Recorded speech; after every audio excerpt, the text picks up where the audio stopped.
Okay, well, we're going to go ahead and get started. I wanted to make sure we got everybody back in because this second phase is going to be where we're going to try to help you all work on some of your business ideas.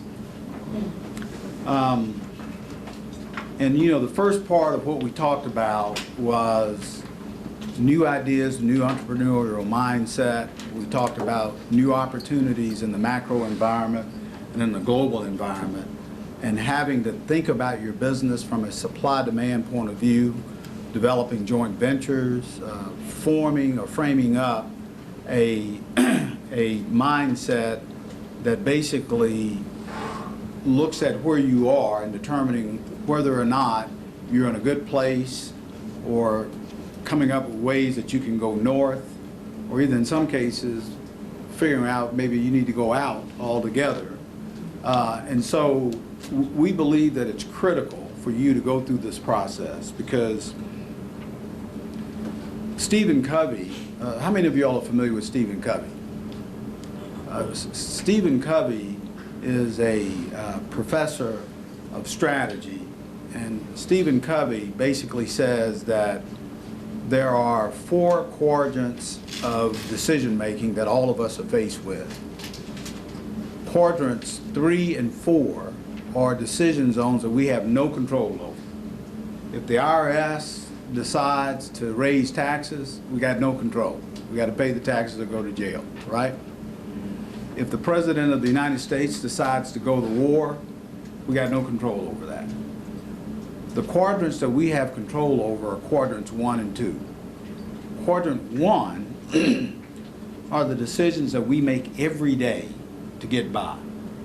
For those of you in business, you go in, you open your shops, you got to make sure that your employees are there, make sure they answer the phones, make sure you got payroll for them. All of those decisions are decisions that you're going to make every day.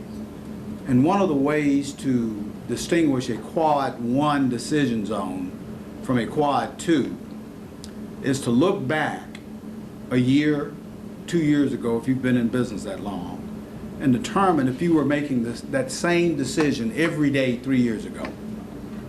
In other words, you were trying to make payroll 3 years ago, you were opening your shop, you were answering the phones, and so forth and so on. Quad 2s are decisions that are game changers.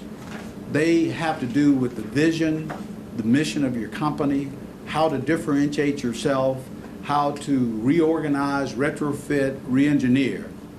And we have a hard time with those decision zones. And the reason that we do is because it takes time, energy, and patience to sit down and really think through it. A quad 2 decision will make a change in your business.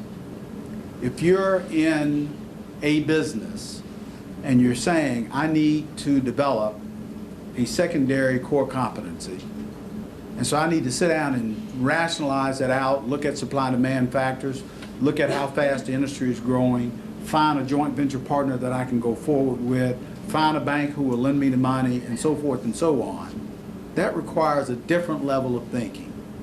And Stephen says that we put it off. We keep saying, I'll do it tomorrow, and we look up, a year later, we're still in quad 1s, still opening the doors, and in some cases, I mean, even some ones that are more at home, you may have grown your business, and you may have had employees who started in the business with you, and they were fine in your business relative to where your business was. But your business has grown to a point in complexity that you need more experienced people, and you've put off because that's a hard decision to make. It's a hard decision to say that this person who's been with me all of this time can no longer do what I need to do to grow my business to the next level. And we put that decision off over and over again because we've got to sit down and think through it, figure out, hopefully, how to transition them, how to find the new person, what skill sets the new person needs, and so forth and so on. And so what Stephen says is that those things that are game changers for us, we procrastinate. And we find excuses to procrastinate because guess what? quad ones will always be around. And quad ones will take your time up and will give you the excuse for not focusing on quad twos. Why do I raise this? All of the things that we talked about in the first half of this program has to do with you making a decision about your business. Looking at it to determine if it's operating efficiently, looking at it to determine if you should stay in it, looking at it to determine if you should bring in joint venture partners, looking at other avenues that you may consider, considering the financing or the funding that it's going to require to do it. Those are things that we don't want to do. But if we don't do them, our business will eventually die. And so I raise that because the next part of our exercise will focus on where you are and where you need to go. And I first want to introduce to you something that's called life cycle. And Webster's describes life cycle as a series of changes in the life of an organism. In this case, your business. We did a white paper. We've been in this business for a while, like I said, 40 years. We did a study of minority and women-owned businesses and determined that minority and women-owned businesses primarily go through 8 stages. The first stage is what we call ideation, when you first conceive the idea to go into business. And you look at it and you say, I got a great idea, I know this will work, and so forth and so on. And we're saying that in that stage, you need help because everybody's got an idea, right? I mean, if we looked into the failed business graveyard, it is full of ideas that people thought were great ideas, right? And so the first stage, we need help getting someone who's objective to look at our business idea to determine if it makes sense or not. So that's stage 1. Stage 2 involves actually after someone says, yes, this is a great idea, you should pursue it. It involves developing a business plan to basically rationalize the idea and so forth. Stage 3 is actually launching the business, and then the stages go up. The last stage of the life cycle is something that very few minority companies have done. The people that I talked about earlier, Pitt Hyde and AutoZone, Fred Smith and FedEx, they started businesses from scratch. They went through the same issue, looked at the automobile parts industry, determined where he could make a difference, rationalize it, put it into place. Now it's a global public company, sold its stock. And so the last stage is selling your stock to the public. Very few minority companies have done that. But obviously everybody in this room would want to do that. You want to start a business where you grow it to a point where you become, is it Zuckerberg? Is that his name? And he basically took something public that was losing money. And so, again, the next section is about where you are in the life cycle, some things or resources that you need, and some things that you should consider in looking at your business. When I started this conversation earlier this morning, I said that we came to Pine Bluff to work with Henry and other providers, agency organizations, to frame up a formal minority ecosystem where the resources that each of you, at whatever stage you're currently in, needs is provided. And you know where to go and get that resource. And so Henry and the agency organizations in Pine Bluff have agreed to come together to frame up a formal system where they identify the stage that you're in and they direct you to the resources in this community that will help you grow your business in that stage. Does that make sense? And so that's what this whole life cycling is about. And so the stage that we're getting ready to get into is helping you to know what your business is, how fast the industry that your business is growing, some ideas that you may want to consider in the area that you're in, and then the community resources that will be available to you to help you do that. Because our experience is also that we can stand here and give all of these ideas to you, and when we leave, your question is, who's going to help me with it? And that's what this is all about helping Pine Bluff to frame up a formal ecosystem where once you know what stage your business is in, how you want to grow, whether or not you want a joint venture partner, whether you need funding or whatever the case may be, that there's a system in place to help you travel through the continuum of the life cycle. Does that make sense? Okay, so with that, I'm going to give you some, there's a handout that we're getting ready to pass out to you. And the handout, and I don't have it in front of me, but it's a questionnaire, and it's seeking to help you to determine your business, where you are. And as an example, the first question is, what changes have you observed? This is specific to you and your business. What changes have you observed over the last 3 to 5 years regarding how the broader economy has impacted your business? If you're planning a business, that is, if you're not in business but you're wanting to go into business, if planning a business, what factors have you observed that led to the business idea that you have? Okay?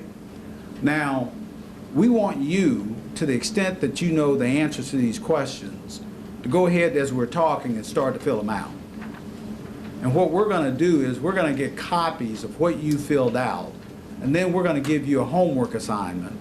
And as I stated, we're going to come back here on May the 7th, and we're going to assist you. There'll be a second stage of this. We're going to assist you in filling out what we call a mini planning piece for you relative to some things that you need to consider in your business.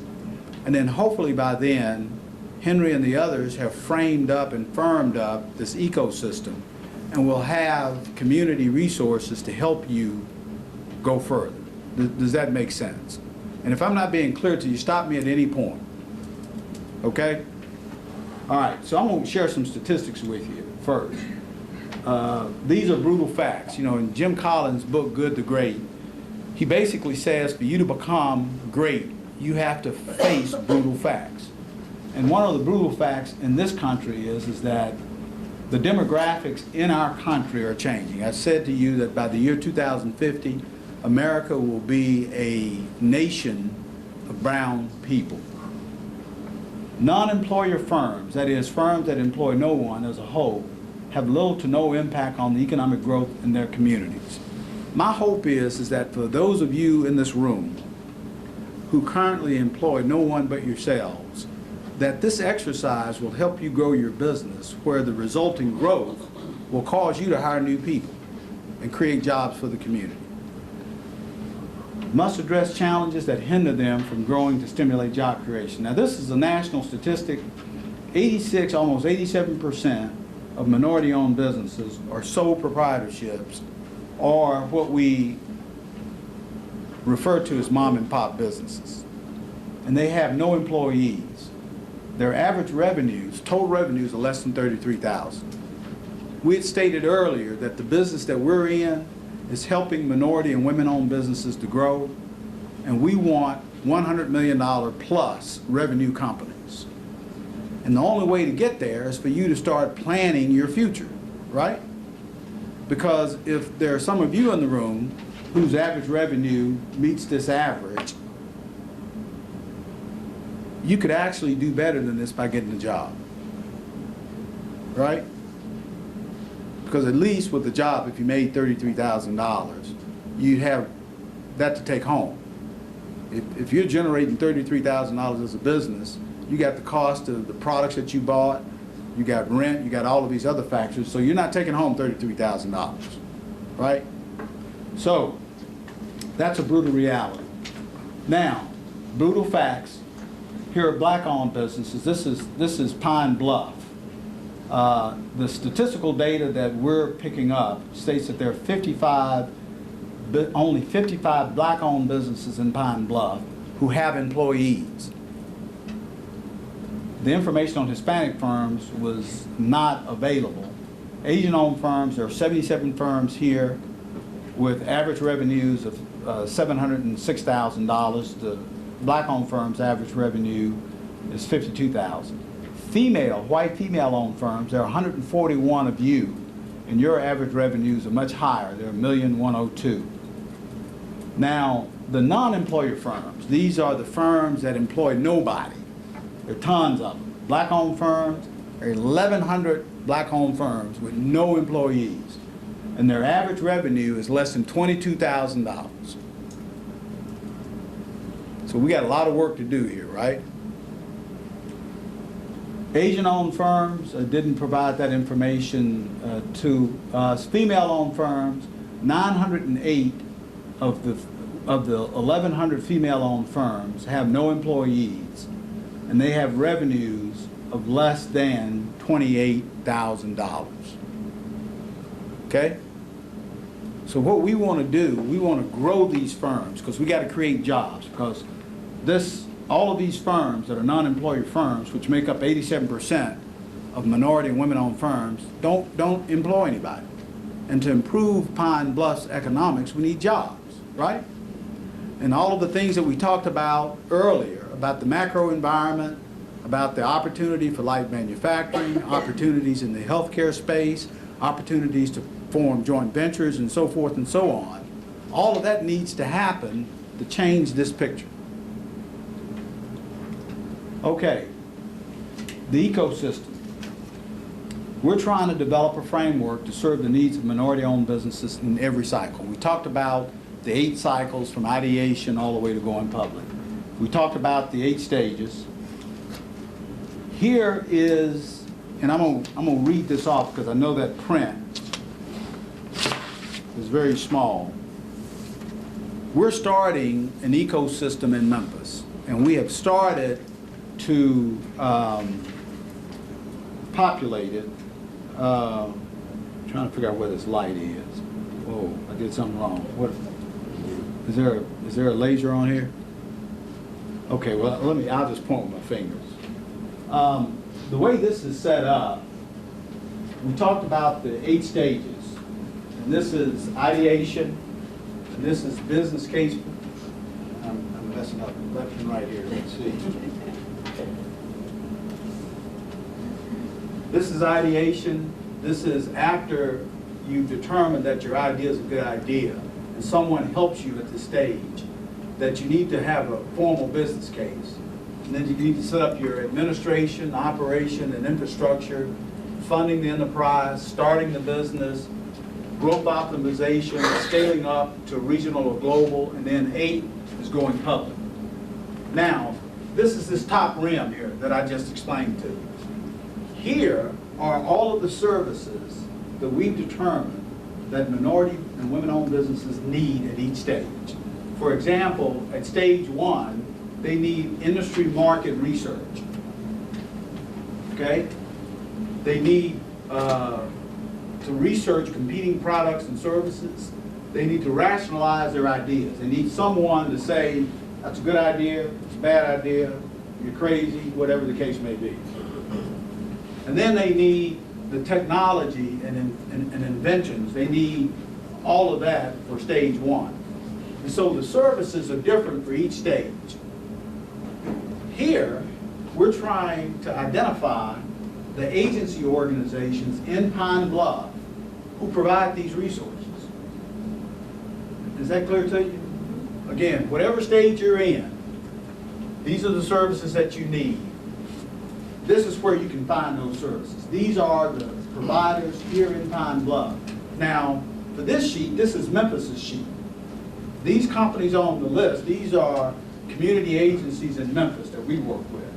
Working with Henry and the other agencies, they're going to basically develop this process framework for you guys, such that once you know the stage that you're in, you're able to call up Henry and to say, I need services.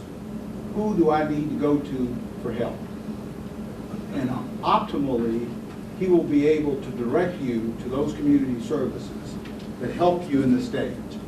And when you move, as your business develops and moves from one stage to the next, there will be a mechanism in place to tell you, you have moved from this stage to this stage, you now need to go to these providers for the service. Am I being clear? Okay? So, some of these services that you need, we're going to talk about generally. And the intent is to put you in a place where you do some research yourself. Look at the industry that you're in. Look at what position you are in the industry. In other words, if you're in the food services business, right? You could be a farmer, you could be a processor, you could be a distributor, or you could actually be a restaurant, right? The places that we're going to refer you to, and we'll give you how to get there, will basically provide that information to you. It will tell you where you are. It will tell you how big the industry is. It will tell you how fast the industry is growing. And as I mentioned earlier, if you look and you see that that industry is growing 5% every year, and you're growing 1%, you know that there's something amiss, right? Also, we're going to refer you to some sites that will give you the latest innovations in that industry. Things that other companies that do what you do are doing that have proven successful. All right? So this is a life cycle continuum. And so what we want you to do, and we will provide to you a general format of this, and based on your time in business, based on the services that you need, we want you to plot as best you can which of these stages you think your business is in. Now this handout that asks the question, over the last 3 years, what have you seen in the broader markets? Number two, what are some challenges and opportunities in your industry? What have you been challenged with? Are you challenged with getting product or raw materials? Are you challenged with hiring the right people? Are you challenged with getting financing? Are you challenged with seeking out partners, joint venture partners? What are you know that. We don't know that. So what are your challenges? Thirdly, how fast is the industry growing? We're going to refer you in this homework assignment to an internet site that will basically tell you, it'll give you your NAIC codes. Do y'all know what NAIC codes are? For those of you who don't, that's the code that the Small Business Administration has set up that designates the industry that your business is in. If you're in food, you have a code that you fall into. If you're in the construction, the type of construction, there's a code that you fall into.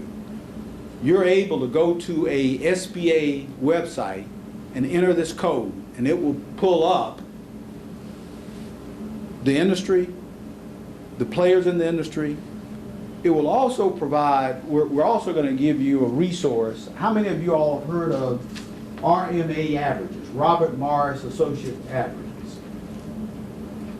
Okay, Robert Morris Associates averages is a comparative financial setup that tells you what most companies in your industry look like. In other words, if you're in distribution, it will tell you, as an example, of your total assets, what percentage of your assets should be in inventory, what percentage of your assets should be in accounts receivable, what percentage of your assets should be in equipment. It will also look at your revenues, and it will basically tell you what your cost ought to be. If you're buying a product and you're selling it, you're marking it up and you're selling it, Robert Morris will tell you what the average markup is in the industry. And then as an example, if your markup is less, then you're charging less than the industry. If your cost is more, then there's an issue there because it's costing you more to produce the product. Hence, you're not making as much money, or either your product may be overpriced. You may, a lot of our members, this is a common issue that we have with our members. They will bid jobs that we give them the opportunity to bid with major companies. And in a lot of cases, they're the high bidder. Does that happen to any of you? That you're the high bidder. And they can't figure out why they are. Robert Morris Associates average will tell you where the industry is and whether or not you're in line or out of line. What that does is that creates the question of why. Why am I more costly than others in the industry? Why is my margin higher, or whatever the case? You may find that you're doing better than the industry, which is good. You may find that you're doing worse. But it sets up the question of measuring you against a template of others in the industry, because in business, we are competing, right? Price is a major factor in competition. So we're going to help you do that as well, okay? So,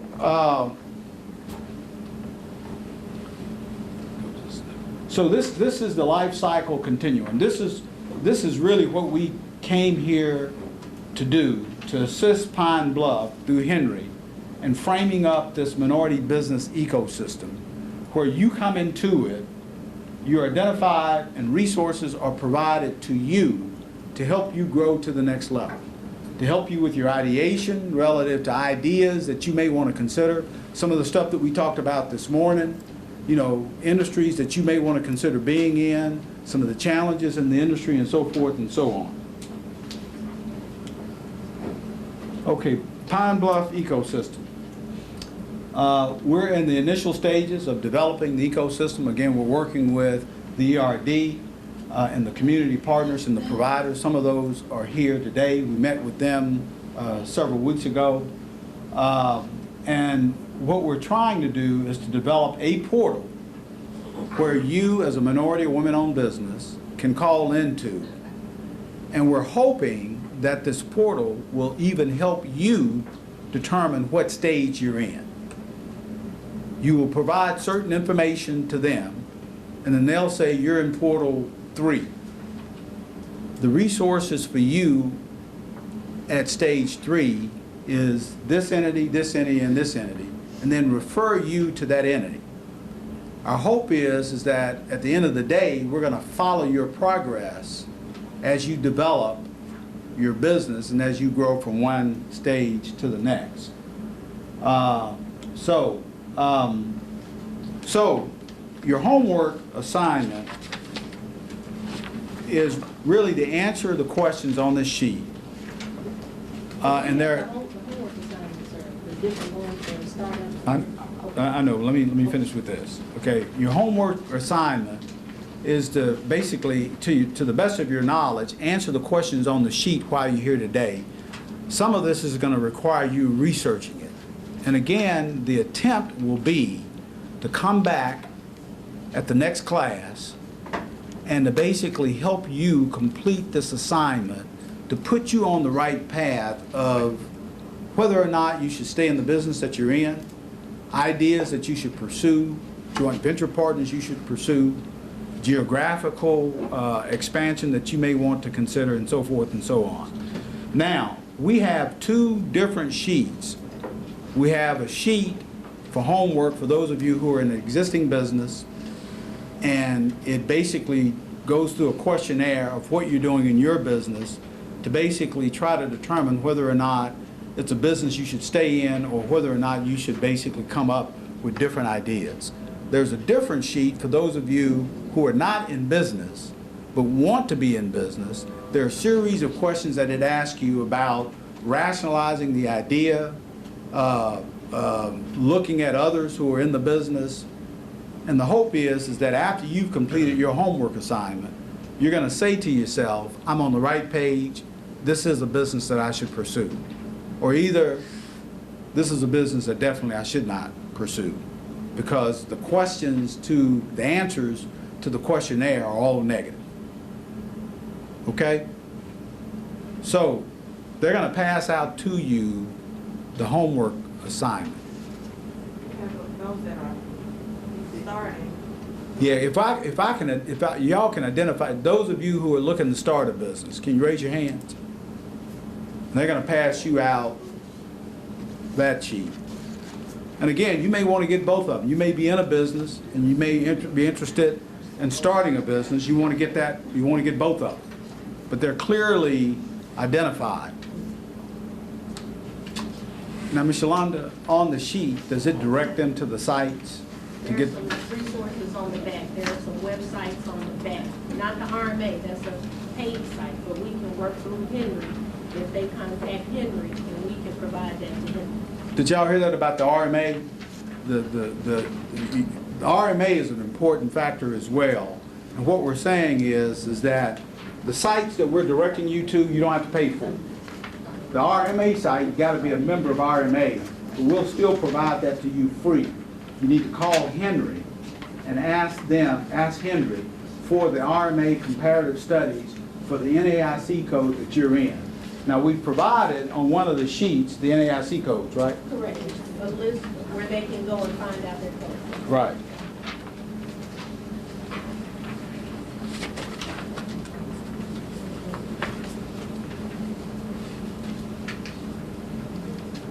And again, if y'all want both sheets, feel free to get both sheets. If you want to think about starting a new business and you want to go through that process, or if your own existing business, you do an audit of your business and determine what you need to do.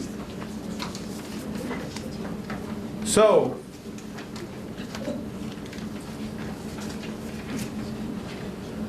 every business plan, whether you're starting a new business or whether you are trying to grow an existing business, requires funding, right? Does everybody agree with that? And for many of us, this is a common statistic, and I don't want y'all to be embarrassed about this. Most startup businesses end up with the owner trying to finance the startup, right? And in many cases, we end up borrowing on our credit cards. We borrow against our homes. What are the places you go to that take your car title and give you money? Whatever the case may be. But many of us believe in our businesses so much that we're willing to borrow money from everybody. And a lot of times, starting up a business, it takes a while for you to start having positive cash flow. And a lot of us will get into trouble and we'll mess our credit up. If we're working with you to grow your businesses, it's all for naught if we get to a point where you put your plan together and you're ready to grow, and you go to the bank, and the bank says, you got bad credit. Can't do anything with it. And that's what they're going to do. So one of the things that we want to do, there is a process to repair your credit. In other words, to get you back in line, where when Henry and others introduce you to the bank, that your credit is in good shape for them to consider your business, right? So what we've done is we've invited the FDIC here today to talk to you all about credit repair. Because again, if you don't need it, that's great. But to the extent that you do, and it will come out when the banks, the banks are doing all kinds of research. It's hard to borrow money from banks these days. And so we want you to be successful. So after we help you, putting you in the right direction relative to your new business idea, how to re-engineer your business or retrofit your business, we want you to be able to borrow money to fund it. And so we've got Mike Powers here today, and he's going to spend some time with you talking about credit repairs. I'll come back and basically tell you what we're going to do for the next program, and then Henry will come back to wrap it up. Okay? So happy to be involved in this process. Our business plan last year and this year and going forward is including small business development. I'm with the Community Affairs section of the FDIC. I work with nonprofit groups and banks on issues such as small business development, economic inclusion, which I'll talk about that a little bit later, affordable housing and other issues. But we think small business development and expansion is so intricate and so important in this area that we partnered with MMBC on this and with Henry on this effort. And so we're going to be involved in this process to try to help you along. We did a forum, CRA forum, in Helena, Arkansas last spring, around this time of the year. We invited bankers to that forum to talk about small business development. And we said, tell us what issues you're facing with people coming in to try to borrow for small business lending. One of the big issues was collateral. People just didn't have collateral for the loan. That's a big one. But the other big one that was identified was credit. And Mr. Yancey just talked about what happened in 2008 with the housing crisis and the issues that we're seeing that have continued through 2008 through today, 2014. Credit for folks is just a major problem. And what I want to do today is talk to you about how you yourself can work with other reputable agencies to help repair your credit.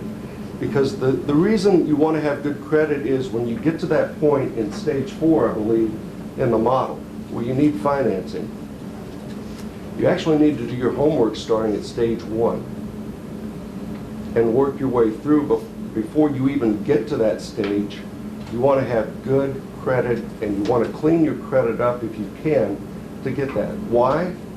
Because if you can get clean credit, the rates for credit, the cost of your business is going to be a whole lot lower than if you use a credit card, or if you get a title loan, or if you get a payday loan to try to finance your business.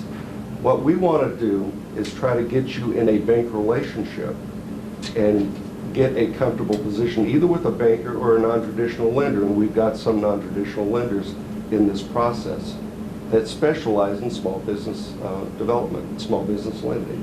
So that's what we want to do. So what I want to do, you have a copy of this particular module is from our Money Smart financial education piece. It's called To Your Credit. I'm not going to go through the whole thing with you, but you have the entire participant guide of this module in front of you. This is going to be some more homework for you to take care of. I hate to add to your homework, but when we meet again on May the 7th, I want to give you some homework that I want you to be able to do on your own and work through the process to where when we come back, when we reconvene on the 7th, you'll have taken steps 1 and 2 and worked on it yourself. And then we'll put you in touch with some resources that can help you go along a little bit further. There was a sign, I almost grabbed it, I saw it in Memphis, and it was a little sign that they'd stuck in the median of the highway. And it said, credit repair, call 1-800 such and such. I want you to stay away from those people, okay? First of all, it's expensive.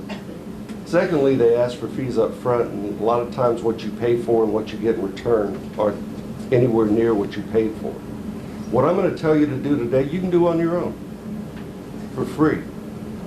Or I can put you in touch with some creditable resources that will enable you to go forward and help clean your credit up, okay?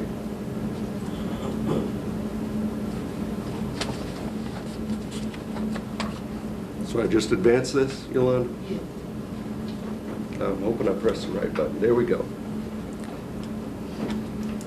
Okay, these objectives were for the whole lesson. I'm only going to cover about 5 of them.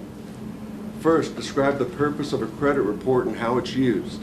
Second, how to order a copy of your credit report. Third, how to read and analyze your credit report. Then the second bullet, identify ways to build and repair your credit history. And then the third one, recognize how to correct errors on your credit report. So,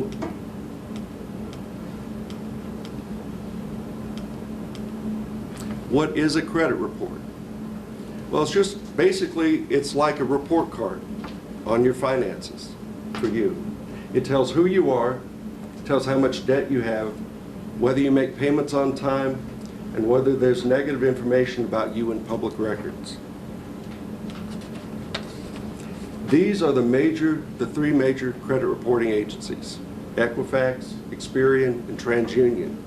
And unfortunately, the data that they all collect and report out on is not necessarily all identical. Equifax may have unique information that's different from Experian, and those two may have information that's totally different from TransUnion. So it's really important to get all three of these reports each year.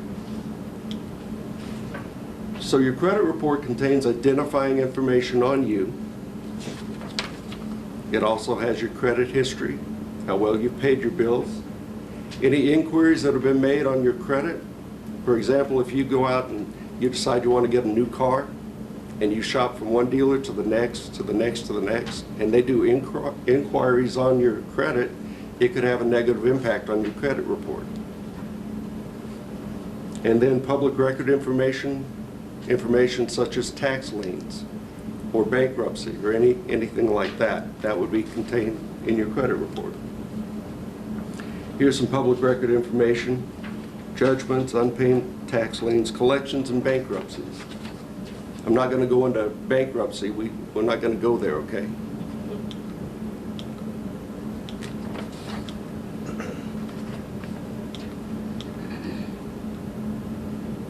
Let me back up.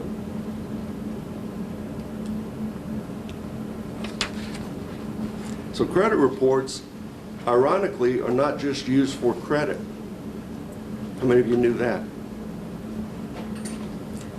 If you're trying to apply for a job, if you're a student in high school, college, trade school, and you're applying for a job, a lot of times employers are going to pull a credit report. Why? Because it's indicative of your character.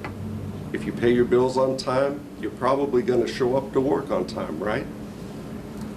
And if they're comparing you, student A, to student B, student A has a better credit report than student B, or has a credit report and student B has none, a lot of times employers use that as a hiring tool. Sometimes housing for rental applications and mortgages. And now that we've seen what's happened with the housing crisis of 2008 and people have credit issues, even renting an apartment can be an issue. And lastly, to obtain insurance. Sometimes you can get a better rate if your credit is good compared to if you have bad credit. Sometimes your insurance rates might be higher. Reasons a loan application may be denied is if you have no credit history or poor credit history. Now, a credit score is totally different from a credit report. If you want your credit score, it's going to cost you. If you want your credit report, I'm going to tell you how you can get it for free. Credit score basically is a number associated with everything that's on your credit report. And the basic one that most lenders use is a FICO score. The primary range of numbers on your FICO score could be anywhere from 300, which is awful, up to 850. There's a group that I'm working with in Memphis that's trying to get people to get from a 550 credit score up to a 700 by going through their credit report and correcting deficiencies in it. It can be done. And once you get to a higher credit score, the cost of credit goes down for you and you qualify for better credit. So on your credit score, this is how it's broken out. Your past payment history accounts for 35% of your score. Outstanding debt's another 30%. How long have you had credit? The length of credit's 15. Any new applications would be 10, and the different types of credit. If you have a car loan or house loan or an installment loan, all of those play 10% of the credit score for you. VantageScore is just a new credit score, and these are the different numbers associated with that.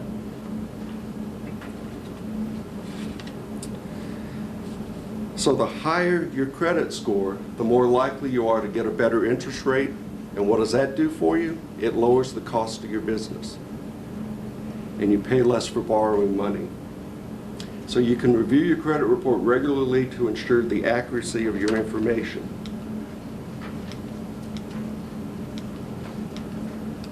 Okay, this is what I want you to consider. If you're getting a lot of credit card applications in the mail, what you need to do is get rid of the temptation. Okay? So what I want you to do, this is part of your homework.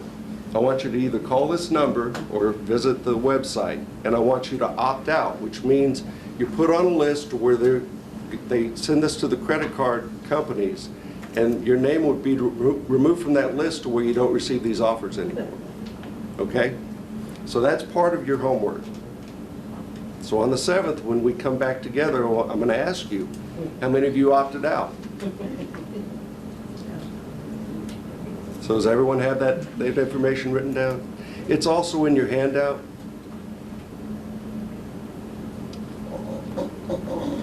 Okay? This is your other part of your homework, and this is the main part that I want you to do. I want each and every one of us to go to this website or call this number or mail, and actually there's a section in your participant guide that has a request form. So if you don't want to do the website or call, and let me see if I can find what page it's on for you. Page 11. Thank you. Page 12. Oh, Page 12 is a form that you can fill out and mail in to this address here. So this is your homework. I want you to go online, get a copy of your credit report. It's free of charge. There's no charge associated with it. And I'll tell you why I want you to do that. So everybody promised to do it? I want you to bring it back on the 7th so I can see it. Then I'll check your name off the list. Okay, so why is this important? Well, this is what a sample credit report's going to be. Your personal information will be at the top. Your personal or consumer statement will be in the second section. Your account summary, and if you have a lot of credit, this is going to be a long section in this particular report. Inquiries, remember we talked about that? The reason I mentioned if you go shopping for a car, don't let them do an inquiry on your credit report because it's going to lower your score. If you get serious about wanting to buy the car, then you can let them do the inquiry. But if you're just shopping from, car lot to car lot to car lot, that's really going to make a big ding to your credit score. So you want your inquiries to be pretty low. And then any public record information. And this is on page 14 of your handout, if you want to visit this. Here's the reason why I want you to get your credit report. Sometimes there's information in there that may be inaccurate. You have to go through your credit report with a fine-tooth comb. And so what I want you to do is turn the TV off, turn the radio off, and go in a corner of the house where it's quiet, and make sure that everything that's listed on your credit report pertains to you. Because let's say, for example, I order my credit report under my Social Security number and my name, Michael D. Powers. And let me just give you an example that happened to me. I had moved to Oklahoma when I was younger, opened up a Sears credit card when I worked in Louisiana, but when I moved to Oklahoma, I opened up a second Sears card. At the time, you could get those little white Sears cards with the gold numbers on it. I worked in Oklahoma for a year, moved back to Louisiana, pulled a credit report, and saw that someone named Michael Powers had ordered a refrigerator from Sears, and it was charged to me, and they said I didn't pay on it. So I had to take the time to contact Sears and do research, have them send me the invoice that was signed by Michael Powers. Come to find out, what they did is they took my old number in Louisiana, reassigned it to some other Michael Powers, and then that charge for that refrigerator appeared on my new credit in Oklahoma. So I had to contact Sears, explain to them what happened, and eventually they took it off because they did the research and found out my handwriting didn't match what the invoice was for them. So that's why it's very important to get a copy of your credit report. Go through it, like I said, with a fine-tooth comb. Make sure that everything that's listed there is yours. If it's not yours, you need to to contact the credit reporting agency. And you want to write a letter to the credit reporting agency disputing what's in error on your credit report. And they have a 30-day window to get back with you to let you know that they've received your complaint, your dispute, that they're researching it, and they will let you know what the findings are at the end of that 30-day window. You can do all of this on your own and it doesn't cost you a cent. Well, it costs you, how much are stamps now? 49 cents? But it takes the time and the effort to go through that to make sure everything is correct. I'm not going to go through identity theft because hopefully none of you are in that situation. Building credit history. If you've never had a loan with a bank or you've never had a loan, period, how do you go about doing it?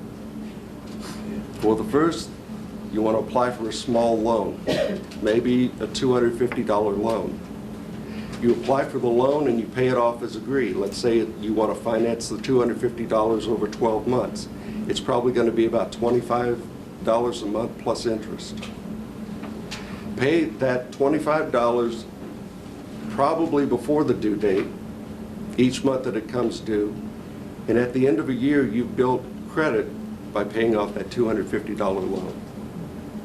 Another option is applying for credit at a local store. Sometimes you can get like a Sears card used to be. You know, sometimes when I was a student going through college, that was the only option I had for credit. So some department stores will give credit to some people that banks won't even look at for credit. So if you're trying to build credit, that's an option. Make large down payments and negotiate credit payments. Or ask a friend or relative to co-sign a loan.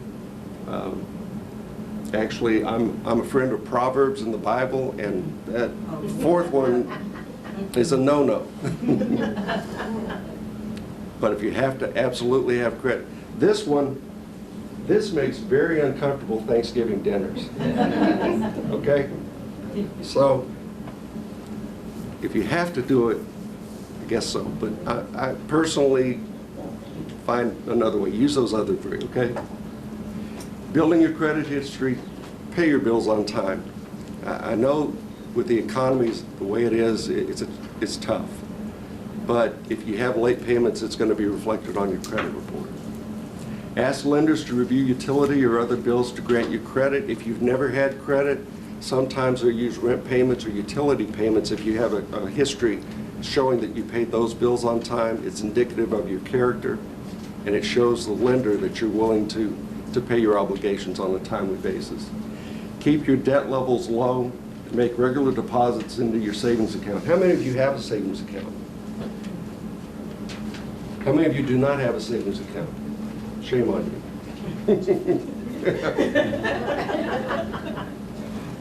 If all you do is save $1 a week, start a savings account because you need it. Actually, that $1 a week will build up over time and you'll have collateral. That's one of the 5 C's. And then that shows the bank whenever you apply for a loan to use your savings that you're willing to take a risk in this endeavor. The bank's willing to take the other part of the risk, that you're in it together.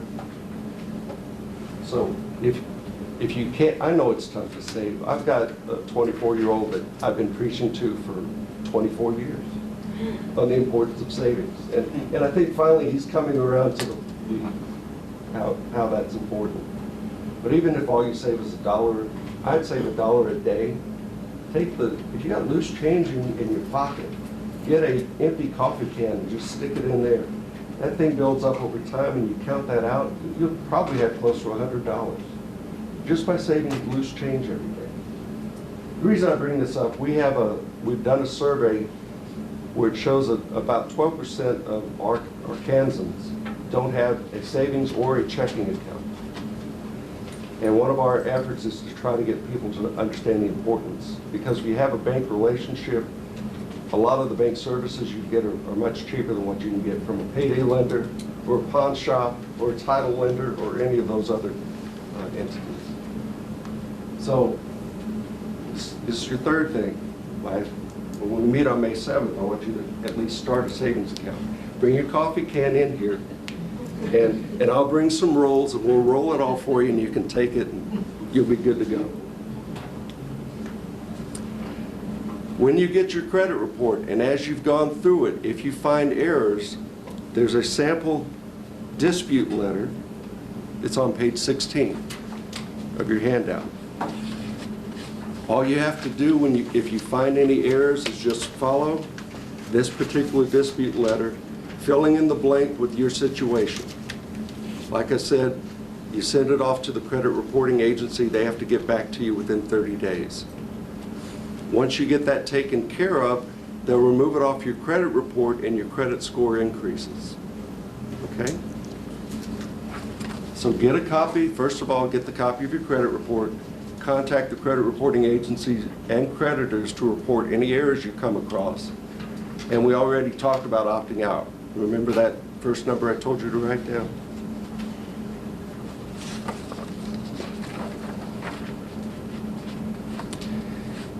If you have a lot of credit errors, not errors, if you have a lot of credit discrepancies in your report, or you have some issues with your credit, and you feel like you just aren't equipped to handle it yourself, stay away from those 800 numbers you see on the billboards, okay?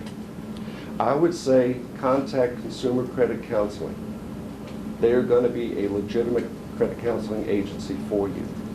There are some others locally, but from a statewide perspective, CCCS is probably your best bet. So you can interview them, you can ask them, if I contract with you, what services will you provide me, and how much is it going to cost, and what type of services do you provide for what I'm going to pay you? But make sure they're reputable. Those 800 numbers on the billboards aren't. I've heard so many horror stories of people doing this. They pay $1,200 and nothing happens. So make sure it's reputable. So ask questions about services, fees, and a repayment plan that they might be able to put you in. If you look at starting on page 20 of your handout, talks about how to build credit, but on page 21 is how to repair credit using a reputable credit counseling agencies.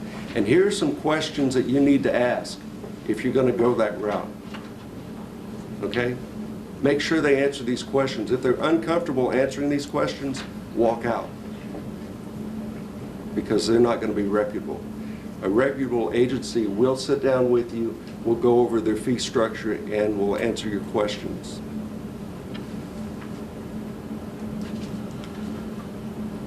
These are some scams that we've seen. No one can remove accurate information from your credit report. If you were 6 months late on a payment and you have a credit agency saying, oh yeah, we'll be able to take that off, that's not a problem. It's not true. They can't do that. Even after you pay, if you're 6 months behind and you make restitution and you bring that current, it's still going to show up on your credit report for a certain length of time. It'll come off automatically over time, but it cannot be removed. It can take years to repair bad credit if you have it. No one create a new identity for you. And you believe that happens?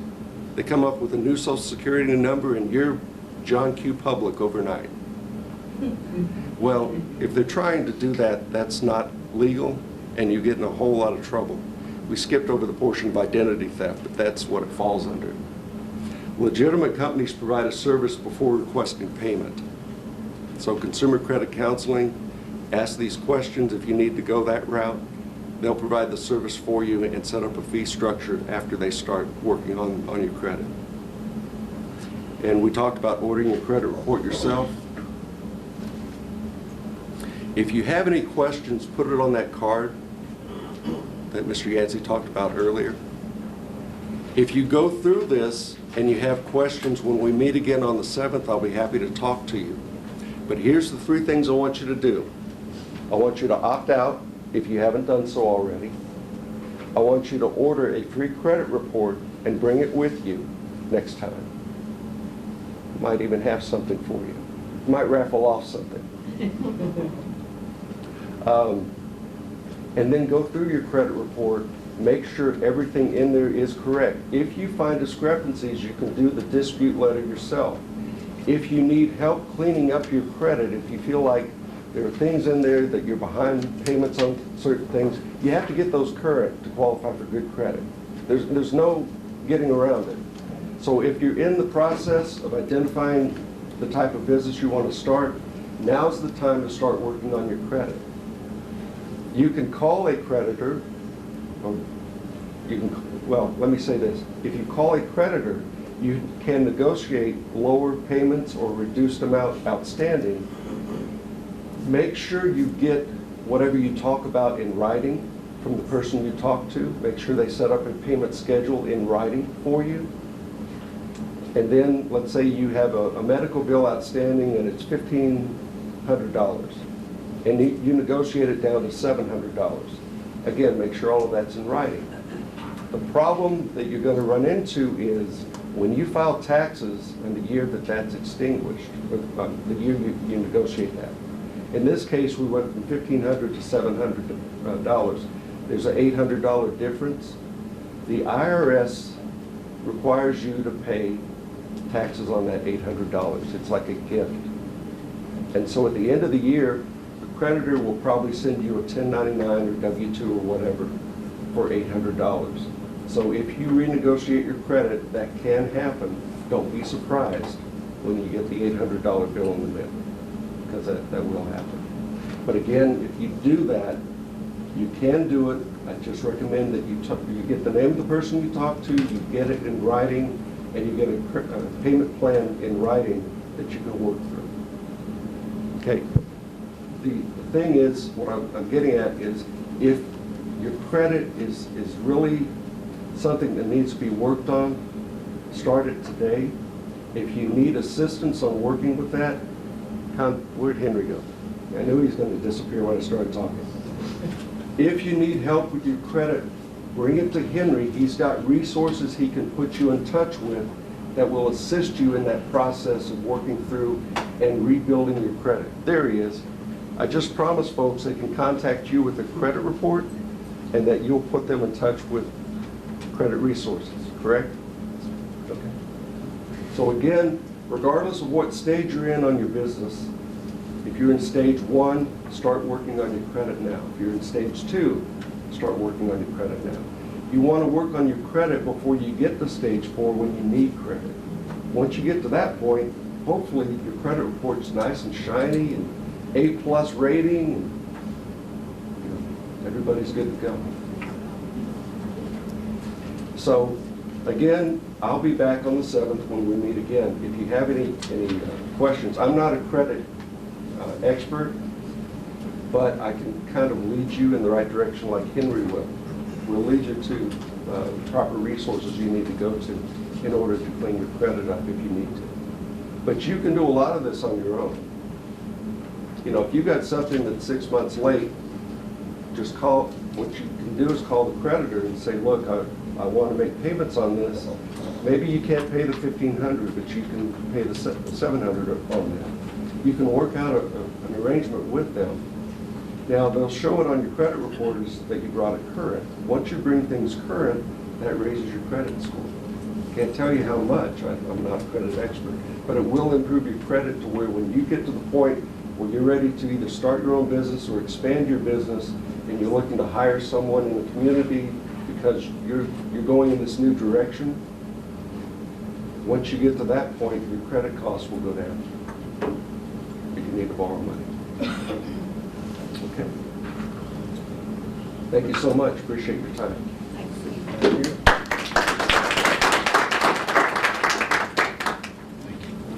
Okay, so again, can I get a show of hands of those of you who plan to be here on May the 7th? I don't know how I can get that. Okay, wonderful. Okay, you've got your homework assignment. Again, the attempt is to help you look at your business, to help you chart your business in a different direction with the intent of growing your business, creating wealth for you and jobs for this community. Mike talked about your credit repair. That's critical, that for those of you who believe that you've got an issue.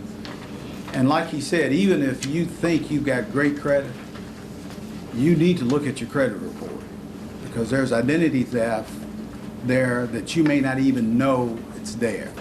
So I would very strongly encourage you to get a copy of your credit report to look at it and to complete the homework assignment that he also gave you.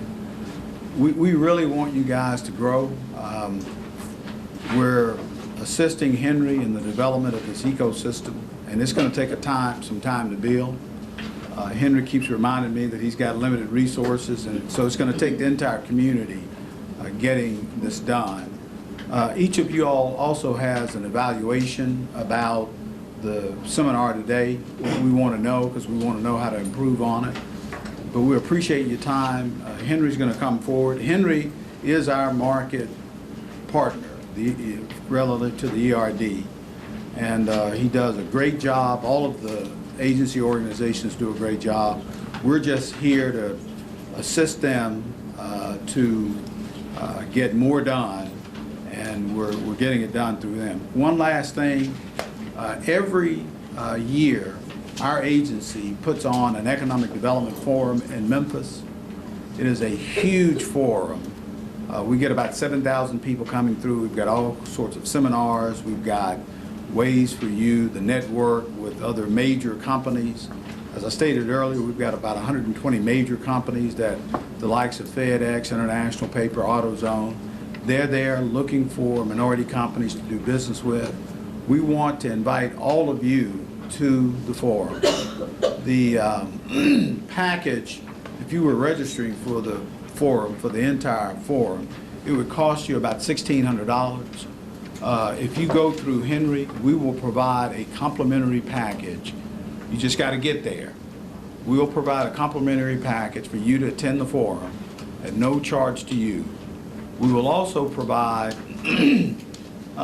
rooms at the Marriott Hotel for $50 a night. Those rooms are typically $199 a night. So if this is something that you want to come to, it's a regional forum. It's a huge event, and so we invite all of you, and if you'd like to come, they're passing out information about the forum, but just check through Henry and we'll make all of that available. With that, I want to thank you all for basically sitting here and listening to us. We hope that you got something of value for it. It is our intent to help you frame up a formal plan to grow your businesses, and with that, we're gonna turn it over to Henry. Thank y'all. Let's give Luke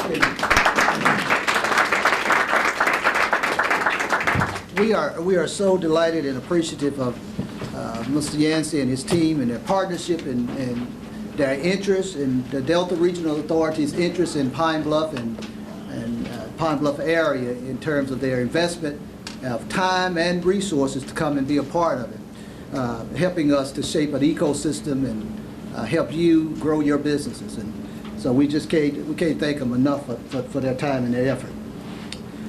A lot of things have been said here today, a lot of information that's been given out, and we're not going to add to that. We're going to wrap up. But in closing, I did want to point out a couple of these housekeeping things that I want you to take with you. Homework, they gave you some, Michael gave you some, Luke is giving you some. I've got a couple of things I want to bring to the table as well.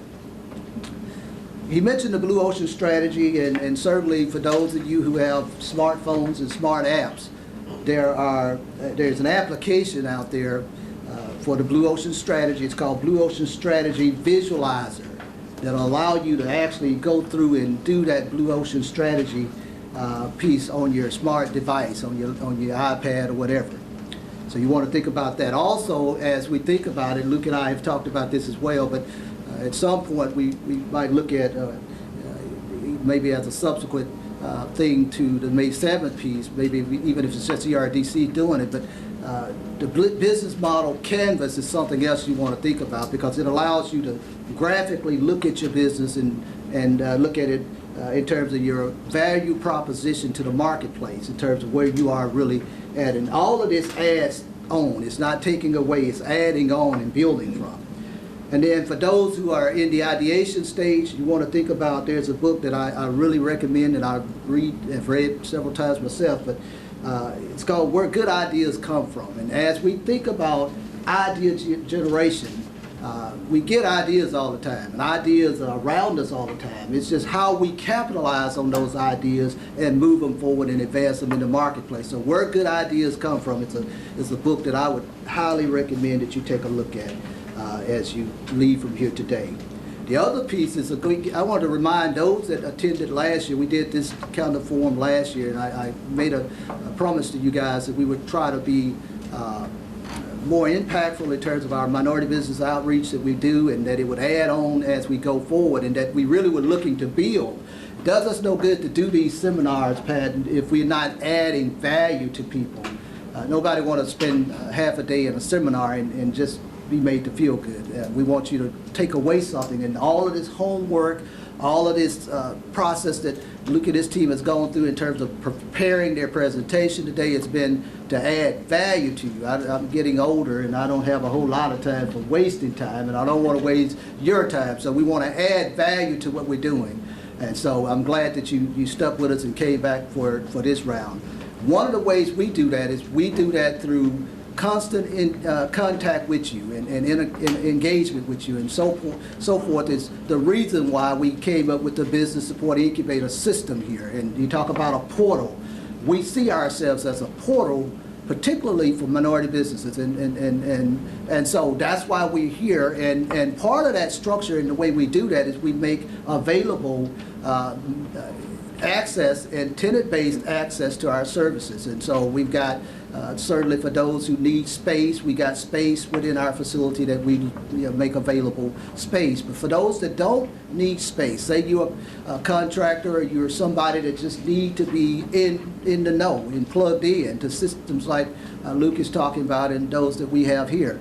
We've got a virtual tenancy component that you can be anywhere and still be plugged in, so that we can communicate with you and you can know what's going on.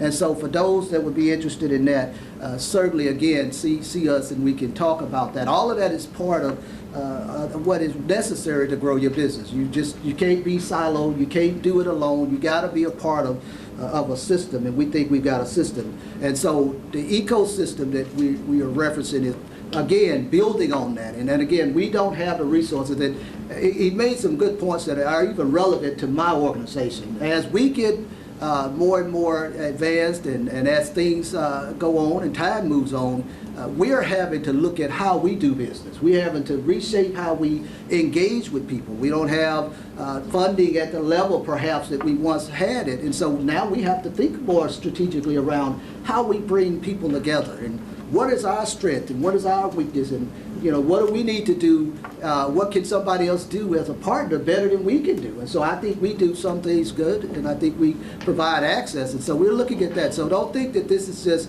something that we are asking you to think about, but organizations are thinking about this very same thing, and social organizations such as mine are doing that.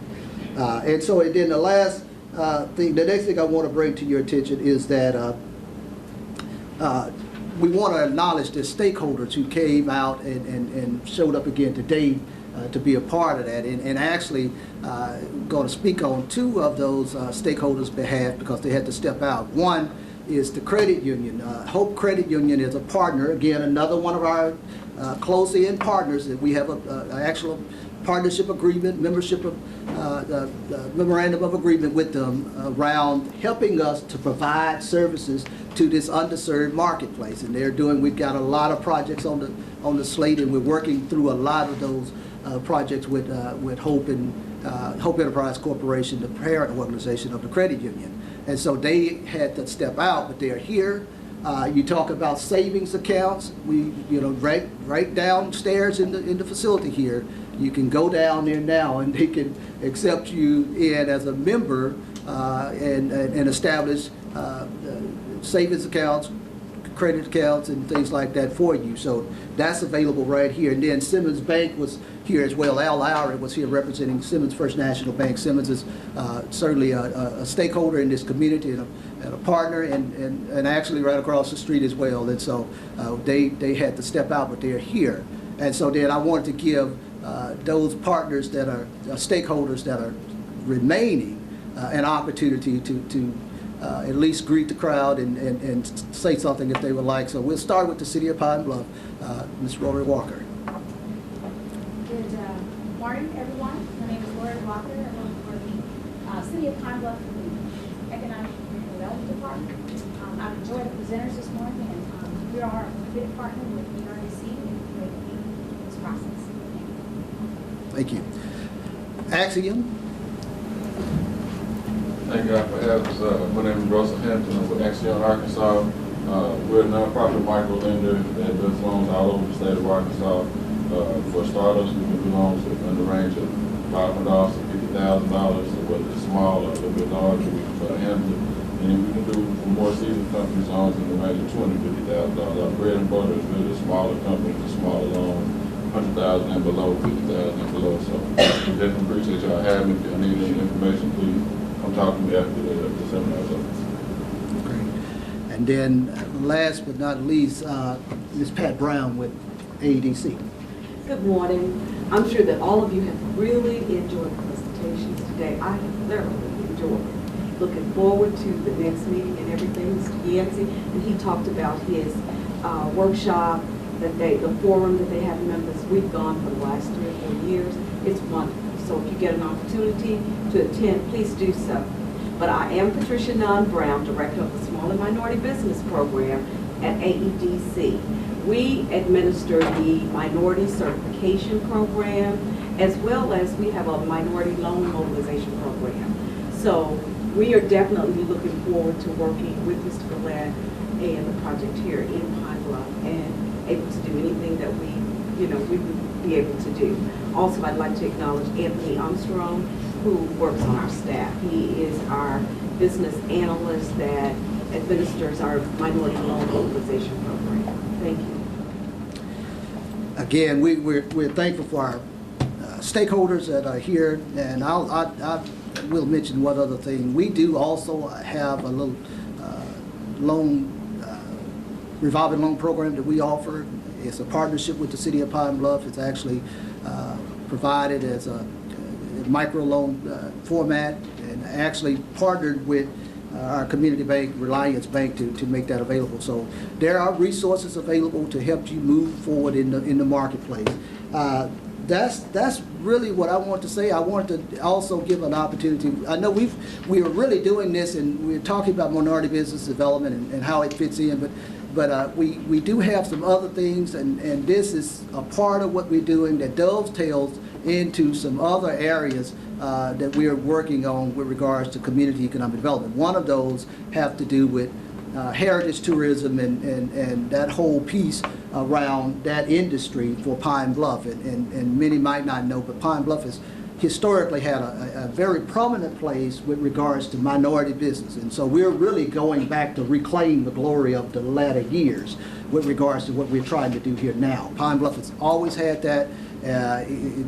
After Reconstruction, there were millionaires of African American descent in Pine Bluff, and the tie-in back to the University of Arkansas at Pine Bluff is really strong as it relates to that. So we're going to be doing some things in the month of April, and then especially in the month of May, where we're going to be doing a lecture series that actually talks about and highlights some of those African American entrepreneurs of the early years in an effort to point the way as we go forward, even beyond. And there are going to be some assets that are going to be developed and so forth throughout the city that will eventually be part of a heritage tourism kind of stopover for Pine Bluff. And so you want to make sure you keep that in mind, and there will be information about that as well that we'll be publicizing, a play, some other pieces that'll be really interesting to you so that you can see that we're not just starting from scratch. We're actually standing on the shoulders of giants that have come before us. So with that said, that's all I have for today. I have enjoyed having you all here again and look forward to seeing you on the 7th.